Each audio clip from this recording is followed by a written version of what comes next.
नमस्कार विद्यार्थी मित्रांनो, मी प्राध्यापक सतीश कावळे, SVKT महाविद्यालय देवळाली कॅम्प. या ठिकाणी आपण SYBA या वर्गातील वेस्टर्न पॉलिटिकल थॉट या हा जो अभ्यासक्रम आहे यातील जे दुसरं प्रकरण आहे ॲरिस्टॉटल या संदर्भातील विचार जे आहेत ते विचार या ठिकाणी जाणून घेणार आहोत. मागच्या लेक्चरला आपण या प्रकरणातील काही विचार जे आहेत ते विचार या ठिकाणी बघितले होते. ॲरिस्टॉटलचे राज्यसंस्थे जे आहे राज्यसंस्थेसंदर्भातले विचार जे आहेत ते विचार या ठिकाणी आपण बघितले होते. यामध्ये राज्यसंस्थेचा उगम कसा झाला, राज्यसंस्थेचं स्वरूप कसं आहे, याशिवाय राज्याचं वर्गीकरण जे ॲरिस्टॉटलने केलेलं आहे, 158 राज्यघटनांचा अभ्यास करून हे वर्गीकरण केलेलं आहे.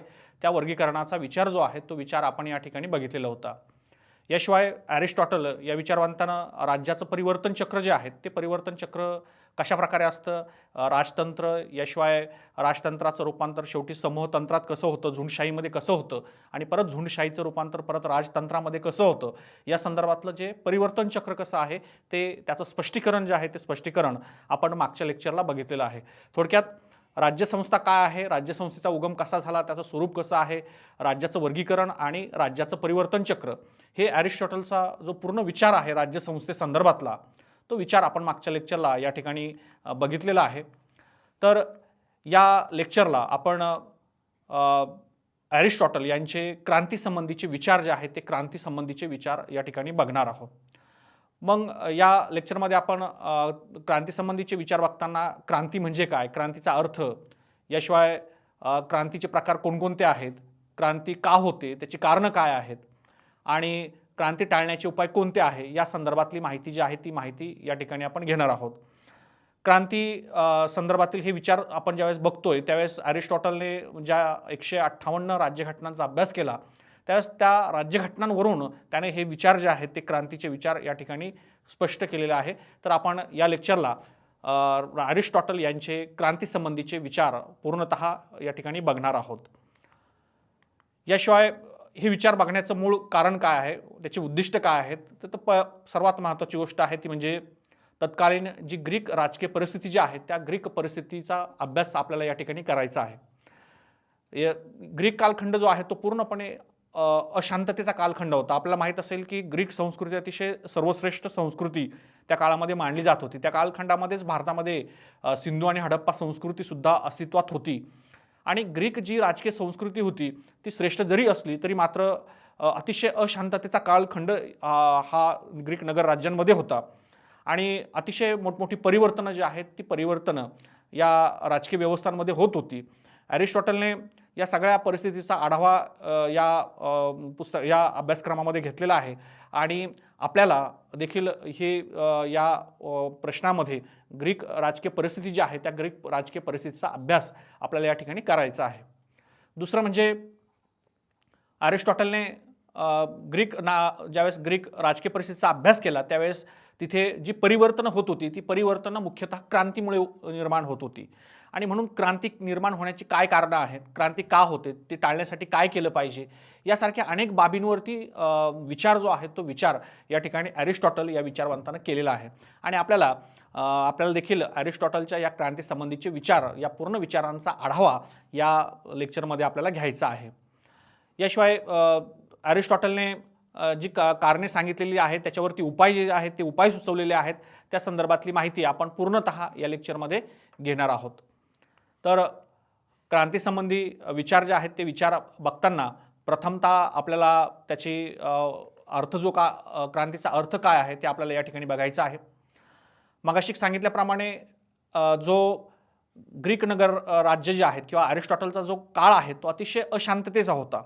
आपल्याला माहीत असेल की ॲरिस्टॉटलचे गुरु प्लेटो आणि प्लेटोच्या अगोदरचा सॉक्रेटिसचा मृत्यू कसा झाला आपल्याला माहीत असेल. त्या कालखंडामध्ये जी राजेशाही होती त्या राजेशाहीच्या विरोधामध्ये त्यांनी मांडलेले जे कायदे असतील किंवा निर्माण केलेले कायदे असतील त्यांच्या विरुद्ध विरोध करणं हा त्या काळामध्ये गुन्हा समजला जायचा. सॉक्रेटिससारखा विचारवंत अतिशय मुक्तपणे आपले विचार मांडत होता. अशावेळी राजदंड म्हणून त्याला एक विषाचा प्याला दिला गेला आणि अशा विषाच्या प्याल्यामुळे त्याचा मृत्यू झाला. याचा परिणाम प्लेटोवरती झाला, प्लेटोच्या विचारांचा परिणाम ॲरिस्टॉटलवरती झाला आणि हा सगळा जो कालखंड आहे ॲरिस्टॉटलच्या कालखंडाचा, तो अतिशय असंतोषाचा होता, अतिशय अशांततेचा कालखंड होता. आणि अशामध्ये ग्रीक राज्य जे आहेत ती ग्रीक राज्य यांच्यामध्ये परस्पर अतिशय विवाद होते, त्यांच्यामध्ये अतिशय परिवर्तन जे आहे ती परिवर्तन घडून येत होते. आणि म्हणून या कालखंडामध्ये राज्यक्रांती जी आहे ती राज्यक्रांती मोठ्या प्रमाणामध्ये निर्माण होत होती. आणि अशा कालखंडामध्ये ॲरिस्टॉटलने या क्रांतीकडे मोठ्या प्रमाणात लक्ष दिलेलं दिसतं. ॲरिस्टॉटलने क्रांतीचा विचार करताना प्रथमतः ज्या राज्यघटना आहेत, 158 राज्यघटना, या राज्यघटनांचा अभ्यास करून क्रांती का होते, क्रांतीची कारणं काय आहेत, या संदर्भातले विचार या ठिकाणी सांगितलेले आहेत. आता क्रांतीचा अर्थ बघताना आपल्याला माहीत असेल क्रांती म्हणजे काय.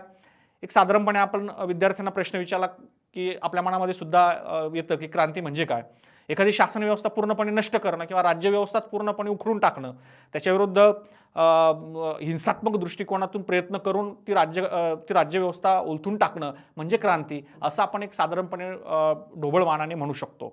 परंतु खऱ्या अर्थानं क्रांती म्हणजे काय हे याचं वर्गीकरण मात्र या ठिकाणी या ॲरिस्टॉटल या विचारवंतानं एक वेगळ्या प्रकारे दिलेला आहे.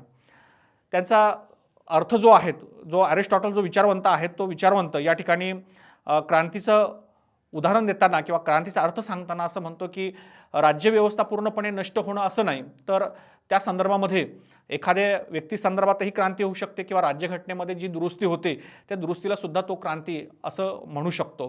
आणि म्हणून क्रांतीचा एक वेगळा अर्थ जो आहे तो अर्थ या ठिकाणी ॲरिस्टॉटल सारख्या विचारवंताने या ठिकाणी मांडलेला आहे. मग आपल्याला ॲरिस्टॉटलने क्रांतीसंबंधी जे विचार सांगितलेले आहेत ते विचार आपल्याला या ठिकाणी बघायचे आहेत. त्यातले प्रकार जे आहेत ते प्रकार या ठिकाणी ॲरिस्टॉटल या विचारवंताने सांगितलेले आहेत. तर या ठिकाणी 3 प्रकार ॲरिस्टॉटलने सांगितलेले आहेत. एक म्हणजे व्यक्तिगत क्रांती, दुसरी आहे आंशिक क्रांती आणि तिसरी आहे पूर्ण क्रांती. मग व्यक्तिगत क्रांती म्हणजे काय, आंशिक क्रांती म्हणजे काय आणि पूर्ण क्रांती म्हणजे काय.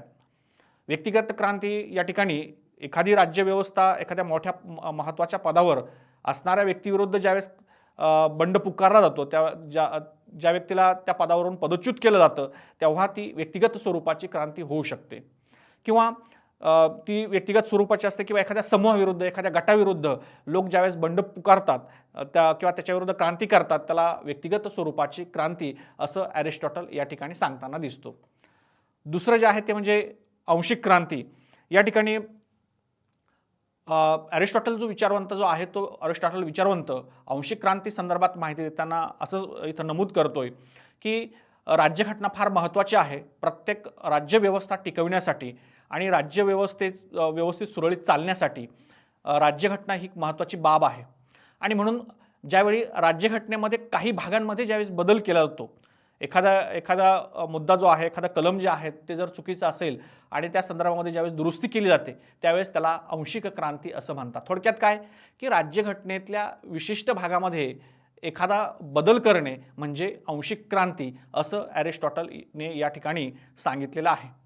आणि तिसरा जो प्रकार आहे तो म्हणजे पूर्ण क्रांती. या ठिकाणी ॲरिस्टॉटल जो आहे तो ॲरिस्टॉटल असं म्हणतोय की एखादे राज्यघटना जी आहेत त्या राज्यघटनेमध्ये पूर्णतः बदल करणे म्हणजे राज्यघटनाच अस्तित्वात न ठेवणे किंवा तिचं अस्तित्व पूर्णपणे नष्ट करणे म्हणजे पूर्ण क्रांती होय. म्हणजे या ठिकाणी ॲरिस्टॉटलने शासन व्यवस्थेवरती जास्त भर दिला नाही, राज्यव्यवस्थांवरती भर दिलेला दिसत नाही, परंतु या ठिकाणी ॲरिस्टॉटलने राज्यघटना संविधान हे या ठिकाणी फार महत्त्वाचं मानलं आणि संविधानाला धरून क्रांती होते असं या ठिकाणी नमूद केलेलं आहे. आणि म्हणूनच ज्यावेळेस ॲरिस्टॉटलने हे सगळे क्रांतीचे प्रकार या ठिकाणी स्पष्ट केले त्यावेळेस क्रांतीचे प्रकार स्पष्ट करताना व्यक्तिगत क्रांती, आंशिक क्रांती आणि पूर्ण क्रांती हे जे प्रकार आहेत हे प्रकार राज्यघटनेशी जास्तीत जास्त त्यांचा समन्वय जो आहे तो समन्वय साधण्याचा या ठिकाणी प्रयत्न केलेला दिसतो. आणि म्हणून एखाद्या भागामध्ये केलेला बदल किंवा पूर्ण केलेला बदल किंवा पूर्णपणे राज्यघटना ज्यावेळेस बदलली जाते तेव्हा खऱ्या अर्थानं क्रांती होते असं या ठिकाणी ॲरिस्टॉटलने सांगितलेलं आपल्याला दिसतं. यानंतर ॲरिस्टॉटल या विचारवंतानं ही जी क्रांती होते ती क्रांतीची नेमकी कारणं काय आहेत. एखाद्या व्यक्तीविरुद्ध क्रांती होते, आंशिक पद्धतीने क्रांती होते किंवा पूर्ण क्रांती होते, अशा वेळी ही क्रांती का होते, याला कारण काय आहे, ही कारणं जी आहेत ती कारणं या ठिकाणी ॲरिस्टॉटलने विशद केलेली आहे. याच्यामध्ये पहिलं जे आहे ते म्हणजे सामान्य कारणे. मग सामान्य कारणामध्ये पहिला जो पहिला मुद्दा जो आहे तो पहिला मुद्दा या ठिकाणी विषद केलेला आहे तो म्हणजे समता आणि न्याय, हक्क जे आहे ते हक्क मिळण्यासाठी केलेली क्रांती. आपल्याला माहीत असेल की प्रत्येक राज्यव्यवस्थेमध्ये समता आणि न्याय हे तत्व फार महत्त्वाचं आहे. जर त्या राज्यव्यवस्थेमध्ये जर मोठ्या प्रमाणात विषमता असेल, मोठ्या प्रमाणात भेदभाव असेल, समतेची वागणूक नसेल, प्रत्येक व्यक्ती एका सारख्या परिस्थितीमध्ये एका व्यक्तीला मोठ्या प्रमाणात अधिकार दिले जातात, एका व्यक्तीला मोठ्या प्रमाणात हक्क दिले जातात आणि दुसऱ्या व्यक्तीला मात्र या हक्कांपासून अतिशय वंचित ठेवलं जातं. अशा वेळी मात्र ज्यांना हे हक्क उपलब्ध होत नाहीत, ज्यांना हे हक्क मिळत नाहीत, अशा वेळी हे लोक जे आहेत ते लोक एकत्र येऊन राज्यव्यवस्थेविषयी क्रांती करू शकतात. आणि म्हणून ॲरिस्टॉटल या ठिकाणी असं सांगण्याचा प्रयत्न करतोय की राज्यव्यवस्थेने किंवा शासन व्यवस्थेने हे नेहमी लक्षात ठेवलं पाहिजे की आपल्या राज्यव्यवस्थेमधील प्रत्येक व्यक्तीला समान असे अधिकार आणि त्यांना न्याय जो आहे तो न्याय या ठिकाणी मिळाला पाहिजेत. जर असा जो वर्ग आहे ज्याच्यावरती मोठ्या प्रमाणात अन्याय होतात, अशा व्यक्ती जर एकत्र आलेत आणि या एकत्र येण्यातून जर क्रांती होत असेल तर अशावेळी शासन व्यवस्थेने त्यांना देखील मोठ्या प्रमाणात अधिकार जे आहेत, हक्क जे आहेत ते हक्क या ठिकाणी सुपूर्द केले पाहिजेत. त्यांना देखील इतर वर्गांप्रमाणे न्याय दिला गेला पाहिजेत, तर खऱ्या अर्थाने क्रांती टळू शकते. आणि म्हणून समता आणि न्याय यासाठी देखील मोठ्या प्रमाणात क्रांती होते असं या ठिकाणी ॲरिस्टॉटल या विचारवंताने या ठिकाणी सांगितलेलं आहे. दुसरं म्हणजे आपल्याला माहीत असेल की लाभप्राप्तीची इच्छा, प्रत्येक व्यक्तीला आपल्याला चांगलं पद मिळावं, चांगली प्रतिष्ठा मिळावी, त्यातून चांगलं उत्पन्न जे आहेत किंवा त्यातून चांगला पैसा जो आहे तो पैसा मिळावा अशी प्रत्येक व्यक्तीची इच्छा असते. आणि म्हणून प्रत्येक व्यक्ती जो आहे तो प्रत्येक व्यक्ती यासाठी नेहमी धडपडत असतो की मला अशा प्रकारचे लाभाचं पद जे आहेत, लाभाची प्राप्ती जी आहे ती प्राप्ती या ठिकाणी व्हावी. आणि अशावेळी जेव्हा शासक जे आहेत, जर अशा पदाचा उपयोग दुरुपयोग करत असतील, आपल्या स्वार्थासाठी या पदांचा उपयोग करत असतील, तर अशावेळी जे लोक आहेत, सर्वसामान्य लोक आहेत, ते सर्वसामान्य लोक अशावेळी राज्यसंस्थेविरुद्ध बंड करू शकतात. किंवा एखादा समाजामधला बुद्धिमान वर्ग आहे आणि त्यांना ते पद जे आहेत ते पद मिळवण्याची त्यांना अतिशय आकांक्षा आहेत, असे लोक जे आहेत ते लोक एकत्र येऊन मोठ्या प्रमाणात राज्यव्यवस्थेविरुद्ध बंड करू शकतात. यातून देखील मोठ्या प्रमाणात क्रांती होते. आणि म्हणून ही क्रांती टाळण्यासाठी देखील राज्यव्यवस्थेने मोठ्या प्रमाणात प्रयत्न करावे असं या ठिकाणी ॲरिस्टॉटल सांगताना दिसतोय. तिसरं महत्त्वाचं जे आहे ते म्हणजे श्रेष्ठतेची भावना. आपल्याला माहीत असेल की या ठिकाणी प्रत्येक व्यक्तीमध्ये अतिशय श्रेष्ठतेची भावना निर्माण झालेली असते. काही लोक जे आहेत ते काही लोक इतरांपेक्षा स्वतःला श्रेष्ठ समजत असतात आणि हे श्रेष्ठ असणारे लोक जे आहेत ते कुठेतरी आपल्याकडे सत्ता कशी येऊ शकेल, आपल्याला सत्ता कशी मिळू शकेल यासाठी प्रयत्नशील असतात. आणि असे लोक जे आहेत ते असे लोक कोणत्या तरी मार्गाने ही सत्ता जी आहे ती सत्ता आपल्या हातात घेण्याचा प्रयत्न करतात किंवा ती सत्ता घेतात. अशावेळी हे जे बुद्धिमान लोक जे आहेत ते स्वतःला इतर लोकांपेक्षा, इतर गटांपेक्षा, इतर वर्गांपेक्षा स्वतःला वेगळं समजण्याचा प्रयत्न करतात. आणि अशावेळी जो दुसरा वर्ग जो आहे तो दुसरा वर्ग या अतिशय मुठभर लोकांच्या विरोधामध्ये बंड पुकारतात, त्यांच्याविरुद्ध क्रांती करतात. आणि अशावेळी राज्यव्यवस्था जी आहे ती राज्यव्यवस्था इथे या ठिकाणी कोलॅप्स होते, कोलमडते. आणि म्हणून या ठिकाणी ॲरिस्टॉटल असं सांगतो की समाजामधील जे श्रेष्ठ लोक जे आहेत, बुद्धिमान लोक आहेत, त्याबरोबर इतर जो वर्ग आहे त्या वर्गाला देखील समान असं न्याय जो आहे तो न्याय या ठिकाणी दिला जावा. ॲरिस्टॉटलने याशिवाय पुढचं जे कारण सांगितलेलं आहे ते म्हणजे विचारसरणी. आपल्याला माहीत असेल की कोणताही गट असला, कोणताही वर्ग असला, कोणताही पक्ष असला तरी त्याची प्रत्येकाची एक विचारसरणी असते. विचारसरणी हा त्या गटाचा मूळतः पाया असतो. म्हणजे आता उदाहरण जर द्यायचं झालं तर आताच्या कालखंडामध्ये सुद्धा समजा आपल्याकडे राजकीय पक्ष आहेत. प्रत्येक राजकीय पक्षाला एक विशिष्ट विचारसरणी आहे. बीजेपीची एक हिंदुत्ववादी विचारसरणी आहे, शिवसेनेची एक विचारसरणी आहे, काँग्रेस पक्षाची एक विचारसरणी आहे. राजकीय पक्षांच्या पूर्णतः एक वेगवेगळ्या विचारसरण्या असतात. या ठिकाणी ॲरिस्टॉटल सुद्धा या ठिकाणी राज्यव्यवस्था किंवा क्रांती होण्याचं एक महत्त्वाचं कारण विचारसरणीला मानतो.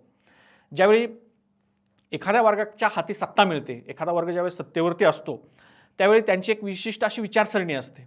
परंतु अशा वेळी त्यांच्यामध्ये जी लालसा निर्माण होते, त्या लालसेतून दुसरा वर्ग जो आहे तो दुसरा वर्ग एक नवीन विचारसरणी जो आहे ती विचारसरणी तयार करतो. अशा वेळेस दोन विचारसरण्यांचा मोठा संघर्ष होतो आणि या परस्पर विरोधी विचारसरणीतून बऱ्याच वेळा संघर्ष तयार होतो आणि या संघर्षाचं रूपांतर नंतर क्रांतीमध्ये मोठ्या प्रमाणात होतं. आणि म्हणून या ठिकाणी अरिस्टॉटल असंही सांगतो की जो वर्ग या राज्यव्यवस्थेवरती आहे, राज्यव्यवस्था ज्यांनी या पदाचा लाभ घेतलेला आहे, त्या वर्गानं नेहमी इतर जे दुसरा वर्ग जो आहे त्या दुसऱ्या वर्गाच्या विचारसरणीचा देखील या ठिकाणी विचार करणं आवश्यक आहे. म्हणजे थोडक्यात काय तर ह्या परस्पर विरोधी विचारसरणीतून क्रांती होण्याची शक्यता सुद्धा मोठ्या प्रमाणात असते. याशिवाय पुढचं जे महत्त्वाचं सांगितलेलं आहे ते म्हणजे अरिस्टॉटल या ठिकाणी सांगतो की द्वेष भावना, बऱ्याच वेळा नागरिकांमध्ये मोठ्या प्रमाणात द्वेष भावना निर्माण झालेली असते आणि त्यातून खऱ्या अर्थानं क्रांतीचा जन्म होतो. बऱ्याच वेळा राज्यकर्ते जे आहेत ते राज्यकर्तेसुद्धा ज्यावेळेस पदावरती असतात त्यावेळेस आपापसामध्ये त्यांच्यामध्ये द्वेष भावना निर्माण होते आणि या द्वेष भावनेचं रूपांतर जे आहेत म्हणजे द्वेष भावनेतून खऱ्या अर्थानं त्यांचं जे जनकल्याण हा जो हेतू असतो तो जनकल्याण हा हेतू संपूर्णतः उपयोगी ठरत नाहीत. अशा वेळी या द्वेष भावनेतून बऱ्याच वेळा क्रांती जी आहे ती क्रांती होऊ शकते. दुसरी महत्त्वाची गोष्ट आहे ती म्हणजे ज्यावेळेस राज्यकर्त्यांमध्ये द्वेष तयार होतो त्यावेळेस अराजकतेची परिस्थिती राष्ट्रामध्ये निर्माण होते. म्हणजे राज्यकर्ते जे आहेत ते एकमेकांमध्ये द्वेष भावनेतून मोठ्या प्रमाणात त्यांच्यामध्ये कलह निर्माण होतो, भांडणे तयार होतात आणि अशा वेळेस राज्यकर्ते जे आहेत ते राज्यव्यवस्थेकडे लक्ष न देता त्यांच्या आपापसांमधल्या द्वेषांमध्ये फसलेले असतात. अशावेळी राज्यव्यवस्थेतील जे सर्वसामान्य लोक जे आहेत ते लोक मात्र या द्वेष भावनेला किंवा यांची जी वाद चालतात, भांडणे चालतात त्याला कंटाळून राज्यव्यवस्थेविरुद्ध बंड करण्याचा प्रयत्न करतात. तर अशा प्रकारे हे एक महत्त्वाचं कारण जे आहे ते महत्त्वाचं कारण या ठिकाणी अरिस्टॉटल या विचारवंताने सांगितलेलं आहे. दुसरं महत्त्वाची गोष्ट आहे ते म्हणजे विभिन्न भागातील असंतुलन. आता या ठिकाणी असंतुलन साधारणपणे राष्ट्र ही संकल्पना जी आहे त्या राष्ट्रामध्ये अनेक छोटे छोटे भाग जे आहेत, भूभाग जे आहेत ते एकत्रित झालेले असतात. परंतु एखादा भूभाग जो आहे तो त्या राष्ट्रामधला एखादा भूभाग जो आहे तो भूभाग अतिशय विकसित झालेला असतो आणि अशा वेळेस राज्यकर्ते जे आहेत ते राज्यकर्ते बऱ्याच वेळा त्या एक विशिष्ट भूभागावर जास्तीत जास्त लक्ष केंद्रित करण्याचा प्रयत्न करतात. तेथील नागरिकांना जास्त अधिकार देण्याचा प्रयत्न करतात. त्यांची प्रगती जी आहे त्यांच्यासाठी विविध कल्याणकारी योजना ज्या आहेत त्या राबवण्याचा प्रयत्न करतात. त्या भागांमध्ये पायाभूत सुविधा निर्माण करण्याचा प्रयत्न करतात. म्हणजे एकाच राष्ट्रामध्ये एखादा भाग प्रचंड विकसित आणि दुसरा भाग मात्र प्रचंड अविकसित अशा प्रकारची तफावत जी आहे ती तफावत या ठिकाणी निर्माण होते. एक साधं उदाहरण द्यायचं झालं तर आपल्याला माहिती आहे आत्ताचं महाराष्ट्राचं उदाहरण द्यायचं झालं तर महाराष्ट्रामध्ये पश्चिम महाराष्ट्र अतिशय विकसित झालेला आहे. अतिशय पायाभूत सुविधा असतील किंवा इतर बाबी ज्या असतील त्या अतिशय विकसित झालेल्या आहेत आणि महाराष्ट्रातला दुसरा भाग जो आहे विदर्भ तो मात्र अतिशय अविकसित आहेत. अशा वेळेस वेळोवेळी आजही जो विदर्भ आहे तो विदर्भ महाराष्ट्रातून वेगळं निघण्याची भाषा करतो किंवा वेळोवेळी विदर्भातील लोक जे आहेत ते विदर्भातील लोक सांगताना दिसतात की आमच्यावरती मोठ्या प्रमाणात अन्याय होतो आणि पश्चिम महाराष्ट्र अतिशय समृद्ध झाला आणि आमच्याकडे दुर्लक्ष होतं अशा प्रकारची मागणी ते लोक करताना दिसतात. म्हणजे थोडक्यात काय तर या ठिकाणी अरिस्टॉटल सुद्धा हेच सांगण्याचा प्रयत्न करतोय की कोणतीही राज्यव्यवस्था असो त्या राज्यव्यवस्थेने आपल्या जो भूभाग आहे त्या भूभागाकडे संपूर्णतः लक्ष देणं आवश्यक आहे. एकच भाग विकसित होणं या ठिकाणी अपेक्षित नाही तर आपल्या राष्ट्रातील आपल्या राज्यातील सर्व भागांना समान संधी मिळणं अपेक्षित आहे. सर्व भागांना समान संधी आणि पायाभूत सुविधा ज्या आहेत त्या सुविधा या ठिकाणी उपलब्ध करून देणं या ठिकाणी आवश्यक आहे. यासारखी कारणं जी आहेत ती कारणं या ठिकाणी अरिस्टॉटल या विचारवंताने सांगितलेले आहे. पुढचं जे आहे ते म्हणजे अरिस्टॉटलने पुढचं जे कारण सांगितलं ते म्हणजे पक्षपाती वागणूक. या ठिकाणी बऱ्याच वेळा राज्यकर्ते जे आहेत ते राज्यकर्ते नागरिकांमध्ये अतिशय पक्षपाती वागणूक देण्याचा प्रयत्न करतात. काही गटांना काही वर्गाला अतिशय चांगल्या पद्धतीची वागणूक देतात आणि काही जो वर्ग आहे त्या वर्गाकडे पूर्णपणे दुर्लक्ष करतात. अशा प्रकारची वागणूक ज्यावेळेस निर्माण होते त्यावेळेस क्रांती होण्याची शक्यता मोठ्या प्रमाणात असते.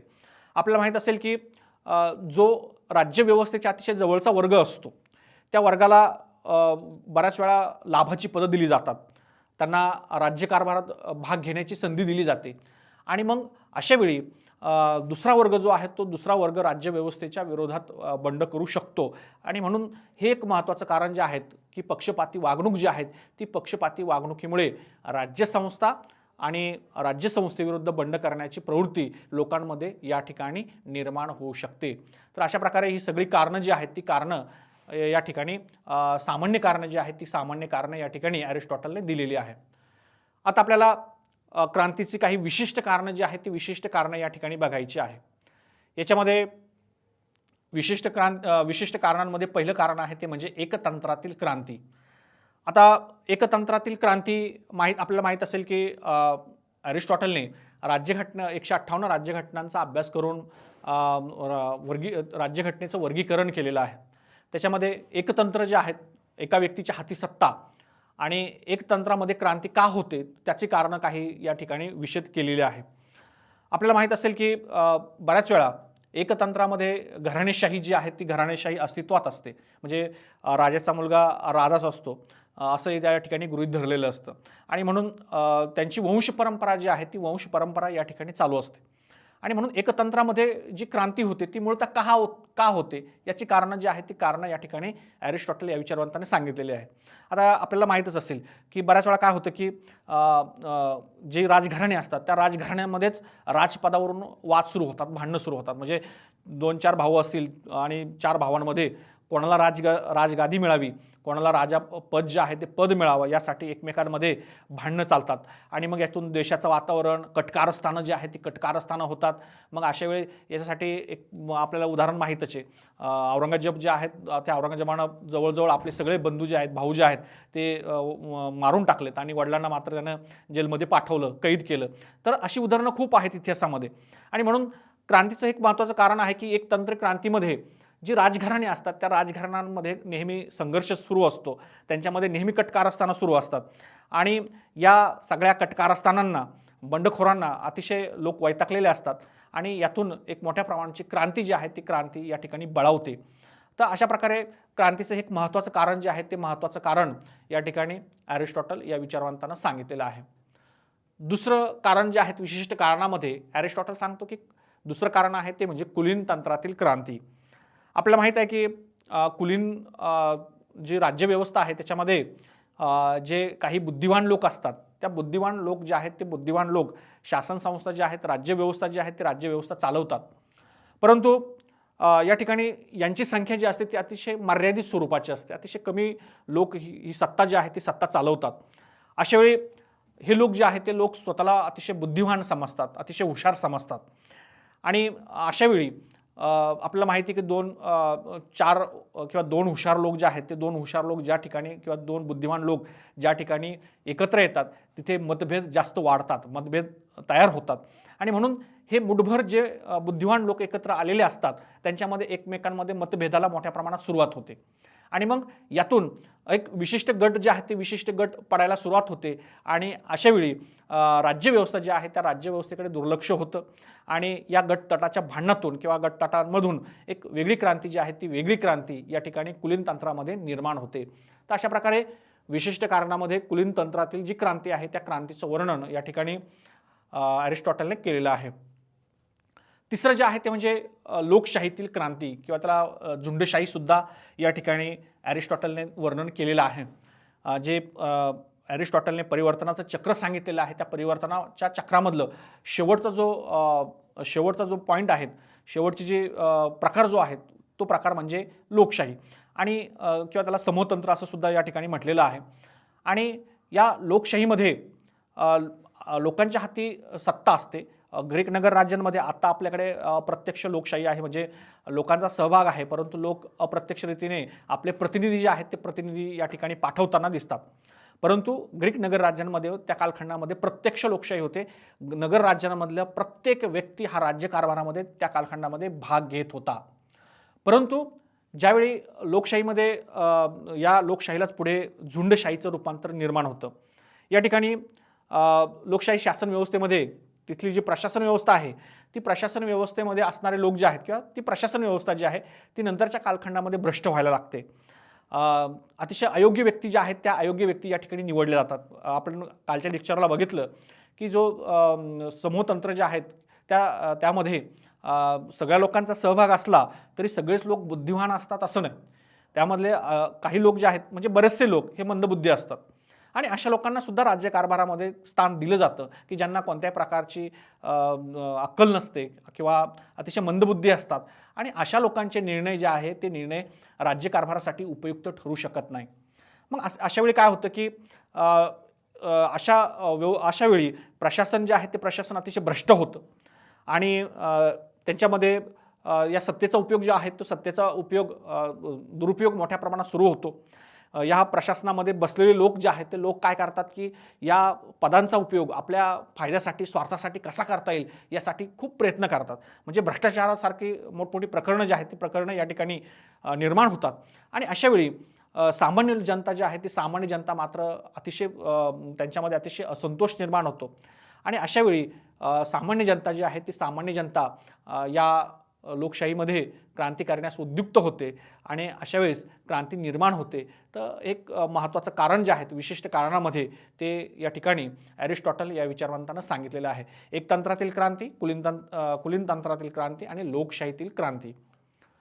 त्यानंतर ॲरिस्टॉटल या विचारवंतानं ही जी क्रांती आहे आपल्याला माहिती आहे मागाशी मी सांगितल्या पद्धतीनं की ॲरिस्टॉटलने हे सगळं क्रांतीचं सांगताना त्यानं 158 राज्यघटनांचा विचार केलेला आहे आणि 158 राज्यघटनांचा विचार करून क्रांती का होते, क्रांतीची कारणं काय आहेत आणि क्रांती टाळण्यासाठी काय उपाय केले पाहिजेत या संदर्भातले विचार जे आहेत ते विचार या ठिकाणी विवेचन केलेले आहे. मग पहिला जो उपाय जो आहे तो उपाय या ठिकाणी ॲरिस्टॉटलने सांगितलेला आहे तो म्हणजे सत्तेचं केंद्रीकरण टाळलं पाहिजे. केंद्रीकरण आपल्याला माहीत असेल केंद्रीकरण आणि विकेंद्रीकरण अशी दोन तत्व जे आहेत ती दोन तत्व सत्तेच्या संदर्भात गृहीत धरली जातात. या ठिकाणी सत्तेचं केंद्रीकरण जे आहे ते केंद्रीकरण टाळणं का आवश्यक आहे त्याचं महत्त्वाचं कारण या ठिकाणी ॲरिस्टॉटलने सांगितलेलं आहे. ज्यावेळी सत्ता जी आहे ती सत्ता एका व्यक्तीच्या हाती असते आणि त्या सत्तेचा उपयोग जो आहे तो सत्तेचा उपयोग एक व्यक्ती करताना दिसतो. अशावेळी तो जो व्यक्ती आहे तो व्यक्ती बऱ्याच वेळा जर त्या सत्तेचा दुरुपयोग करत असेल, तो जर सत्तेचा उपयोग जो आहे तो स्वतःच्या स्वार्थासाठी करत असेल तर अशा वेळी क्रांती होण्याची शक्यता मोठ्या प्रमाणात असते.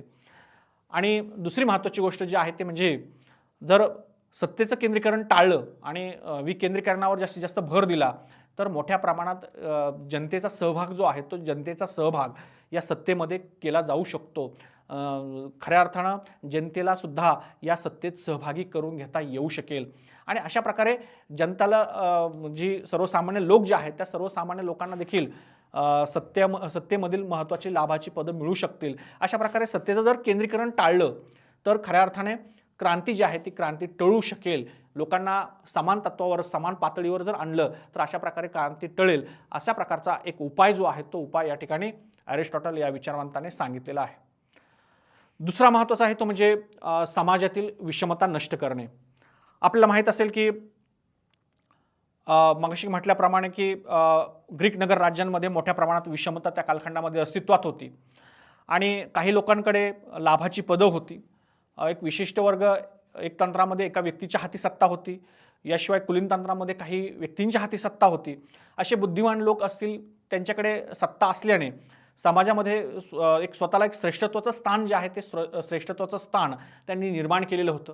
याशिवाय समाजामध्ये स्त्रियांना तर अतिशय दुय्यम स्थान होतं आणि याशिवाय गुलामगिरीची पद्धत दासप्रथा जी आहे ती प्रथासुद्धा ग्रीक नगर राज्यांमध्ये अस्तित्वात होती. अतिशय विषमता जी आहे ती विषमता या ठिकाणी समाज व्यवस्थेमध्ये निर्माण झालेली होती. म्हणजे काही लोकांना खूप मोठ्या प्रमाणात अधिकार होते आणि काही लोक मात्र या अधिकारांपासून या हक्कांपासून पूर्णपणे वंचित होते. आणि म्हणून जर समाजामधली ही जर विषमता टाळली, सगळ्यांना जर समान अधिकार दिले, सर्वांना जर समान हक्क दिले, सर्वांना जर राज्यव्यवस्थेने समान संधी जर दिली तर अशा वेळी लोक जे आहेत किंवा समाजामधली जर विषमता संपली तर अशा वेळेस क्रांती होणार नाही. जो दुसरा वर्ग जो आहे ज्यांच्यावरती अन्याय झालेला आहे तो वर्ग जो आहे तो वर्ग अशावेळी या राज्यव्यवस्थेविरुद्ध क्रांती करणार नाही. असा एक उपाय जो आहे तो उपाय या ठिकाणी ॲरिस्टॉटल या विचारवंताने या ठिकाणी मांडलेला आहे, सांगितलेला आहे. पुढचं महत्त्वाचं आहे ते म्हणजे अधिकार पद जे आहे ते योग्यतेनुसार या ठिकाणी देणं अपेक्षित आहे. आपल्याला माहीत असेल की जे विषमता जी आहेत म्हणजे बऱ्याच वेळा अधिकार पदातील विषमता जी आहे ती विषमता या ठिकाणी टाळणं अपेक्षित आहे. जी कुलीनतंत्र असेल किंवा लोकशाही असेल, समतंत्र, याच्यामध्ये काय केलं जातं की विशिष्ट लोकांना महत्त्वाची अधिकार पदं जी आहेत ती दिली जातात. बऱ्याच वेळा राजतंत्रामध्ये तर असं होतं की महत्त्वाची जी पदं आहेत ती आपल्या कुटुंबातील कोणाला तरी दिली जातात किंवा आपल्या नातेवाईकातील कोणाला तरी दिली जातात. महत्त्वाची पदं ही त्या लोकांना मिळतात. परंतु अशा वेळी त्या पदावर असणारी व्यक्ती त्या योग्यतेची आहे का? किंवा त्या संदर्भातील त्या व्यक्तीला त्या पदाची जाण आहे का? या संदर्भातील बाबीचा विचार या ठिकाणी केला जात नाही. आणि म्हणून अशा वेळी निर्बुद्ध व्यक्तीसुद्धा अशा पदावरती येतात. आणि म्हणून या ठिकाणी अधिकार पदावरती जर अशा प्रकारची विषमता निर्माण झाली तर अशा वेळी क्रांती जी आहे ती क्रांती होते. आणि म्हणून या ठिकाणी अरिस्टॉटलने एक साधा सोपा उपाय सांगितलेला आहे की कोणतंही जे अधिकाराचं पद जे आहे ते अधिकाराचं पद भरताना त्या व्यक्तीची योग्यता आहे की नाही, त्याची बुद्धिमत्ता आहे की नाही, त्या पदासंदर्भातली त्याला जाणीव आहे की नाही, या संदर्भातला विचार जो आहे तो विचार या ठिकाणी अरिस्टॉटलने सांगितलेला आहे. जर अशा प्रकारे अधिकार पदातील विषमता जर दूर झाली तर खऱ्या अर्थाने क्रांती होणार नाही, लोक सुखी समाधानी राहतील, लोकांमध्ये जी द्वेषभावना जी आहे ती द्वेषभावना वाढीस लागणार नाही, पर्यायाने राज्यव्यवस्था जी आहे ती राज्यव्यवस्था प्रबळ आणि समृद्ध होऊ शकेल. पुढचं जे आहे ते म्हणजे क्रांती टाळण्याच्या उपायामधला एक महत्त्वाचा उपाय जो आहे तो उपाय या ठिकाणी अरिस्टॉटलने सांगितलेला आहे. आणि तो उपाय म्हणजे राज्यव्यवस्थेने शिक्षण व्यवस्थेवर अधिक भर दिला जावा. शिक्षण व्यवस्था हा एक महत्त्वाचा पाया जो आहे तो पाया राज्यव्यवस्थेसाठी आवश्यक आहे असंही या ठिकाणी अरिस्टॉटलने नमूद केलेलं आहे. मग या ठिकाणी अरिस्टॉटल असं म्हणतोय की शिक्षणाद्वारे सुजाण असे नागरिक जे आहेत ते नागरिक आपल्याला निर्माण करता येतील.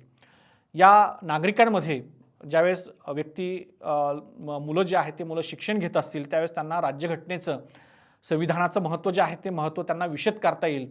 आणि एखाद्या राज्यव्यवस्थेसाठी राज्यघटना किती महत्त्वाची आहे आणि राज्यव्यवस्था किती महत्त्वाची आहे या संदर्भातली भूमिका जी आहे ती भूमिका आपल्याला शिक्षणाद्वारे स्पष्ट करता येऊ शकेल. अशा प्रकारे एक सुजाण नागरिक जो आहे तो सुजाण नागरिक राष्ट्रासाठी निर्माण होऊ शकतो. आणि खऱ्या अर्थानं शिक्षणातून ही सगळी व्यवस्था किंवा हे विचार जे आहेत ते विचार मुलांमध्ये रुजवता येतील. पर्यायानं भावी नागरिक जे आहेत ते भावी नागरिक अतिशय समृद्ध आणि अतिशय बुद्धिमान निर्माण होतील. यातून राज्यव्यवस्था ज्या आहेत त्या राज्यव्यवस्था प्रबळ होतील. अशा प्रकारचा विचार जो आहे तो विचार या ठिकाणी अरिस्टॉटलने मांडलेला आहे. आणि शिक्षणाच्या व्यवस्थेद्वारे अशा प्रकारे क्रांतीचा दुष्परिणाम काय होऊ शकतो, क्रांतीमुळे काय होईल, यासारखे विचारसुद्धा शिक्षणाद्वारे विद्यार्थ्यांना, नागरिकांना सांगता येऊ शकेल. तर अशा प्रकारे शिक्षणाची व्यवस्था करणे हा क्रांती टाळण्याचा उपाय या ठिकाणी अरिस्टॉटल या विचारवंताने सांगितलेला आहे. पुढचा जो आहे तो म्हणजे राज्यघटनेबद्दल आणि शासनाबद्दल लोकांच्या मनामध्ये निष्ठा जी आहे ती निष्ठा निर्माण करणं. या ठिकाणी आपल्याला माहीत असेल की नागरिक जे आहेत ती नागरिक ज्यावेळेस त्या नागरिकांमध्ये एखादी राज्यव्यवस्था जर टिकवायची असेल, ती समृद्ध करायची असेल तर अशा वेळेस त्या समृद्ध करण्यासाठी जी राज्यघटना आहे, जी शासन व्यवस्था आहे, त्या शासन व्यवस्थेबद्दल आणि राज्यघटनेबद्दल लोकांच्या मनामध्ये अतिशय निष्ठा निर्माण झाली पाहिजे. त्यांच्यामध्ये अतिशय आदराची भावना जी आहे ती आदराची भावना निर्माण केली पाहिजे. जर अशा वेळी राज्यव्यवस्था जर लोकांच्या मनामध्ये, समाजामध्ये जर अशा प्रकारची भावना निर्माण करायला यशस्वी झाली तर खऱ्या अर्थानं राज्यव्यवस्था जी आहे ती राज्यव्यवस्था टिकू शकेल, सुदृढ होऊ शकेल. परंतु जर राज्यघटनेबद्दल जर कोणी अवमान करत असेल, राज्यव्यवस्थेने जे कायदे निर्माण केलेले आहे, जे नियम निर्माण केलेले आहे त्याच्याविरुद्ध जर कोणी बंड पुकारत असेल, कोणी त्याला विरोध करत असेल तर अशा वेळेस राज्यव्यवस्थेने त्याची गय करू नये. सर्वांसमक्ष त्याला शिक्षा दिली जावी की जेणेकरून इतर लोकांच्या मनामध्ये राज्यघटनेबद्दल एक वेगळ्या प्रकारची भावना जी आहे, आदराची भावना जी आहे ती आदराची भावना निर्माण होऊ शकेल. असा एक उपाय जो आहे तो उपाय या ठिकाणी अरिस्टॉटल या विचारवंताने सांगितलेला आहे. दुसरं महत्त्वाचं आहे ते म्हणजे आर्थिक असमानता. साधारणपणे क्रांती टाळण्याचा हा एक महत्त्वाचा उपाय जो आहे, आपल्याला माहीत असेल की राज्यव्यवस्थेमध्ये काही लोक अतिशय धनिक आहेत आणि काही लोक अतिशय निर्धन आहेत. ज्यावेळेस अशा प्रकारची आर्थिक विषमता निर्माण होते, त्या आर्थिक विषमतेतून गरीब आणि श्रीमंत असे वर्ग तयार होतात आणि या आर्थिक विषमतेतून एक क्रांती जी आहे ती क्रांतीची भावना लोकांमध्ये निर्माण होते आणि म्हणून राज्यव्यवस्थेने पुढाकार घेऊन गरीब श्रीमंत जो भेद आहे तो भेद संपवण्याचा प्रयत्न करावा. श्रीमंतांना किंवा धनिकांना जी संधी उपलब्ध करून दिली जाते ती संधी गरीब वर्ग असेल, काबाड कष्ट करणारा वर्ग असेल, या वर्गांना देखील उपलब्ध करून द्यावा आणि त्यातून खऱ्या अर्थाने आर्थिक समता जी आहे ती समता या ठिकाणी प्रस्थापित होऊ शकेल. आणि हा एक महत्त्वाचा उपाय जो आहे तो उपाय या ठिकाणी आपल्याला अरिस्टॉटलने या ठिकाणी सांगितलेला आहे. पुढचा जो आहे तो म्हणजे भ्रष्टाचाराला आळा घालणे. आपल्याला माहिती आहे की जे लोकशाहीमध्ये किंवा समूहतंत्रामध्ये किंवा कोणत्याही राजतंत्रामध्ये जी अधिकार पदावर असणारी व्यक्ती जी आहे ती अधिकार पदावर असणारी व्यक्ती मोठ्या प्रमाणात आपल्या अधिकार पदाचा दुरुपयोग करते, मोठ्या प्रमाणामध्ये भ्रष्टाचार करते आणि या पदांचा आपल्या स्वार्थासाठी कसा उपयोग होईल त्यासाठी जास्तीत जास्त विचार करते. आणि म्हणून अशा प्रकारचा भ्रष्टाचार जो आहे तो भ्रष्टाचार ज्यावेळेस होतो त्यावेळेस खऱ्या अर्थानं क्रांती होते. आणि म्हणून या ठिकाणी अरिस्टॉटलने भ्रष्टाचाराला एक क्रांती न होण्यासाठीचा जो उपाय सांगितला आहे तो म्हणजे भ्रष्टाचाराला पूर्णपणे आळा या ठिकाणी घातला गेला पाहिजे. राज्यव्यवस्थेने जे लाचलुचपत जे आहेत त्या लाचलुचपतच्या अंतर्गत जे हे भ्रष्टाचार जे करतात त्या भ्रष्टाचारांविरुद्ध मोठ्या प्रमाणात दंडशक्तीचा आधार घेतला पाहिजेत. अतिशय मोठ्या प्रमाणात त्यांना कायद्याचे नियम जे आहेत ते बनवले पाहिजेत आणि अशा वेळेस अशा लोकांना मोठ्या प्रमाणात जर दंड दिले गेले तर भ्रष्टाचाराला खऱ्या अर्थाने आळा निर्माण होऊ शकेल आणि क्रांती टळू शकेल. अशा प्रकारचा एक उपाय जो आहे तो उपाय या ठिकाणी अरिस्टॉटलने सांगितलेला आहे. तर अशा प्रकारे क्रांती टाळण्याचे काही उपाय जे आहेत ते उपाय या ठिकाणी सामान्य उपाय जे आहेत ते या ठिकाणी अरिस्टॉटलने सांगितलेले आहेत. आपल्याला काही विशिष्ट उपाय जे आहेत ते विशिष्ट उपाय या ठिकाणी बघायचे आहे. यामध्ये पहिला विशिष्ट उपाय जो आहे तो म्हणजे राजतंत्र किंवा एकतंत्र याच्यामध्ये जी क्रांती आहे ती क्रांती टाळण्यासाठी काही उपाययोजना या ठिकाणी अरिस्टॉटलने सांगितलेल्या आहे. आपल्याला माहीत असेल की राजा जो असतो किंवा राजतंत्रामध्ये एका व्यक्तीच्या हाती सत्ता असते आणि मग तो राजा असू शकतो किंवा हुकुमशहा असू शकतो, लष्करशहा असू शकतो. अरिस्टॉटलने या ठिकाणी राजतंत्रामध्ये काही उपाय सांगितलेले आहे की त्यानुसार क्रांती टाळता येऊ शकेल. यामध्ये सगळ्यात महत्त्वाचा एक भाग म्हणजे त्याने असं सांगितलेलं आहे की जर राजतंत्रामध्ये जर क्रांती टाळायची असेल तर अशावेळी राजानं गुप्तहेर खात्याची रचना करावी. गुप्तहेर खात्याची रचना केल्यामुळे या गुप्तहेर खात्यामध्ये नागरिकांबरोबरच स्त्रियांचा सुद्धा या ठिकाणी समावेश असावा. आपल्या राज्यव्यवस्थेमध्ये लोकांचं काय म्हणणं आहे, लोक काय म्हणतात या संदर्भातली माहिती जी आहे ती माहिती या ठिकाणी गुप्तहेरांकडून जाणून घेणं राजाला फार आवश्यक आहे. आणि म्हणून कोणताही राजा जर असेल किंवा राज्यव्यवस्था जी आहे त्या राज्यव्यवस्थेने अशा प्रकारे गुप्तहेरांची रचना जी आहे ती रचना करावी, गुप्तहेर खात्याची रचना करावी आणि त्याद्वारे विशिष्ट माहिती जी आहे त्या विशिष्ट माहितीचं संकलन करून त्याप्रमाणे भूमिका घ्यावी. हे एक महत्त्वाचं कारण जे आहे, महत्त्वाचा उपाय जो आहे तो उपाय या ठिकाणी अरिस्टॉटलने सांगितलेला आहे. राजतंत्रामध्ये दुसरा एक महत्त्वाचा उपाय सांगितलेला आहे तो म्हणजे क्रांती टाळण्यासाठीचा जो महत्त्वाचा उपाय सांगितलेला आहे तो उपाय म्हणजे की नेहमी राजाने किंवा राज्यव्यवस्थेने लोकांच्या मनामध्ये एक भीती निर्माण करावी की दुसरा परकीय आक्रमण जे आहे त्या परकीय आक्रमण आपल्यावरती होणार आहे किंवा परकीय आक्रमणाचा धोका जो आहे तो धोका सतत जनतेच्या डोळ्यासमोर ठेवावा आणि लोकांना नेहमी भीतीत ठेवावं की परकीय आक्रमण आपल्यावरती होणार आहे. अशा प्रकारचं जर लोकांच्या मनावरती बिंबवलं गेलं तर लोक भीतीने राज्यव्यवस्थेला सपोर्ट करण्याचा किंवा त्यांना पाठिंबा देण्याचा प्रयत्न करतात. अशावेळी लोकांच्या मनामध्ये क्रांतीचा विचार जो आहे तो विचार या ठिकाणी येणार नाही. सतत भीतीमुळे ते राज्यव्यवस्थेलाच पाठिंबा देण्याचा प्रयत्न या ठिकाणी करताना दिसतील. याशिवाय अरिस्टॉटल असंही सांगतो की आपल्या राज्यव्यवस्था जर टिकवायची असेल, क्रांती जर टाळायची असेल तर राजाने एकदम चतुरप्रमाणे वागणं या ठिकाणी अपेक्षित आहे, कोल्ह्याप्रमाणे धूर्त वागणं या ठिकाणी अपेक्षित आहे. त्यानं तो असंही म्हणतो की आपले जे नागरिक आहे राज्याचे त्या नागरिकांना अतिशय सुशिक्षित बनवू नये, त्यांना जास्त शिक्षण देऊ नये किंवा त्यांना जास्त धनवान बनवू नये. ह्या दोन मार्गाद्वारे म्हणजे त्यांना जर ते शिक्षित झालेत, ते जर बुद्धिमान झाले, तर त्यांना हे सगळं राज्यव्यवस्था जी आहे त्या राज्यव्यवस्थेबद्दलची जाणीव जी आहे ती जाणीव निर्माण होते त्यांच्या मनामध्ये. आपल्या हक्कांबद्दल, आपल्या अधिकारांबद्दल त्यांच्या मनामध्ये एक प्रकारची भावना निर्माण होते आणि म्हणून शिक्षित समाज जो आहे तो जास्त शिक्षित समाज निर्माण करू नये हे पहिला उपाय. आणि दुसरं म्हणजे अशा लोकांना जास्त धनवान बनवू नये, श्रीमंत बनवू नये. कारण ज्यावेळेस समाजातील लोक जे आहेत ते जर धनवान जर बनले गेले तर त्याद्वारे ते क्रांती करण्यास उद्युक्त होतात. तर अशा प्रकारचा दुसरा उपाय जो आहे तो दुसरा उपाय या ठिकाणी ॲरिस्टॉटल या विचारवंताने सांगितलेला आपल्याला या ठिकाणी दिसतो. याशिवाय ॲरिस्टॉटल राजतंत्रामध्ये असंही सांगतो की राज्यव्यवस्थेने कधीही समाजामध्ये शांतता प्रस्थापित होईल यासाठी प्रयत्न करू नये. म्हणजे जर या ठिकाणी ॲरिस्टॉटल असं सांगायचं आहे की आपल्या राज्यव्यवस्थेमधला समाज सतत भांडत राहायला पाहिजे, त्यांच्यामध्ये सतत कलह होत राहायला पाहिजे. त्यांच्यामध्ये जर सतत भांडणं चालली, त्यांच्यामध्ये सतत जर कलह चालला तर अशा वेळेस आपल्याला राज्य जे आहे ते राज्य चालवता येणं सोपं जातं.